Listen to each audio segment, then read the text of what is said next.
नमस्कार, आपका स्वागत है स्टोरी टीवी में और मैं हूं आपके साथ आपका दोस्त, आपका होस्ट मुकेश राम प्रजापति। और आज मैं आपके लिए कहानी लेकर के आया हूं सरकटे की वापसी। तो बिना देर किए आइए सुनते हैं कहानी सरकटे की वापसी। चंदेरी गांव अपनी प्राचीन कहानियों और रहस्यमयी घटनाओं के लिए जाना जाता था। गांव की गलियों में एक नई दहशत फैल चुकी थी। इस बार कोई स्त्री नहीं बल्कि एक सरकटा प्रेत गांव वालों के बीच आतंक का कारण बना था। यह कोई सामान्य प्रेत नहीं था, बल्कि एक ऐसी सिरविहीन प्रेत जो अपनी खोई हुई पहचान की तलाश में था। सरकटा के बारे में कहा जाता है वह एक राजसी योद्धा था जिसका नाम वीरभद्र था। वीरभद्र ने अपने राज्य के लिए कई युद्ध लड़े और जीते भी, लेकिन एक धोखे की साजिश में उसका सिर काट दिया गया। मरते वक्त उसने प्रतिज्ञा ली कि वह अपना सिर लेकर ही शांति पाएगा। वर्षों बाद वीरभद्र की आत्मा सरकटा के रूप में गांव के जंगलों में भटकने लगी। रात के समय गांव के लोग जंगल के पास से गुजरने में डरने लगे। कई लोग गायब हो गए और उनकी लाशें बिना सिर के पाई गई। गांव के बुजुर्गों ने चेतावनी दी कि यह सरकटा का काम है और अपनी खोई हुई पहचान पाने के लिए लोगों के सिर ले जाता है।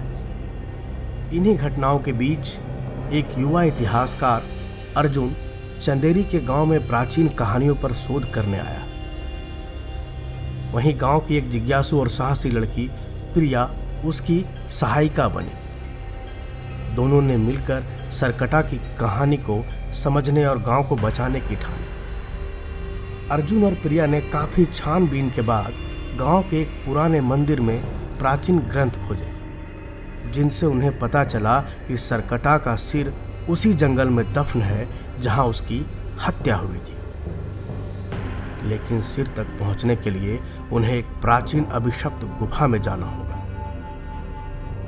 अब अर्जुन और प्रिया जंगल में गुफा की ओर बढ़ रहे थे तो सरकटा ने उन पर हमला किया। बिना सिर का यह योद्धा एक अजीब ऊर्जा से भरा हुआ था। वह अपने दुश्मनों को उनके डर से हराने में माहिर था। अर्जुन और प्रिया ने अपने साहस और समझदारी से उसे चकमा देकर गुफा तक पहुंचने का रास्ता बनाया। गुफा में अर्जुन और प्रिया को कई चुनौतियों का सामना करना पड़ा। यहाँ जाल, डरावने दृश्य और अदृश्य शक्तियां उनके रास्ते में आई, लेकिन अंततः उन्हें वीरभद्र का सिर मिल गया। सिर को एक विशेष अनुष्ठान के माध्यम से उसकी आत्मा के पास लाना था। सरकटा ने गुफा के बाहर दोनों को घेर लिया। एक भीषण संघर्ष हुआ। अर्जुन और प्रिया घायल हो गए, लेकिन प्रिया ने अपनी चतुराई से सरकटा का ध्यान भटकाया, जबकि अर्जुन ने सिर को सही स्थान पर रखकर अनुष्ठान पूरा किया। जैसे ही अनुष्ठान पूरा हुआ, सरकटा की आत्मा ने शांति पाई और वह अदृश्य हो गया।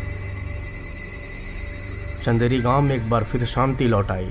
अर्जुन और प्रिया की बहादुरी की कहानी हर किसी की जुबान पर थी। सरकटा जो वर्षों तक आतंक का प्रतीक बना रहा, अब गांव की एक पौराणिक कथा बन गया। दोस्तों, इससे हमें पता चलता है कि हर समस्या का समाधान साहस, धैर्य और बुद्धिमानी में छिपा होता है। डर पर विजय पाने के लिए डर का सामना करना पड़ता है। तो दोस्तों, कैसी लगी आपको हमारी कहानी?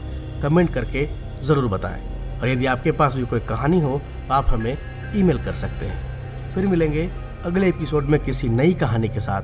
तब तक के लिए बने रहें स्टोरी टीवी के साथ। नमस्कार।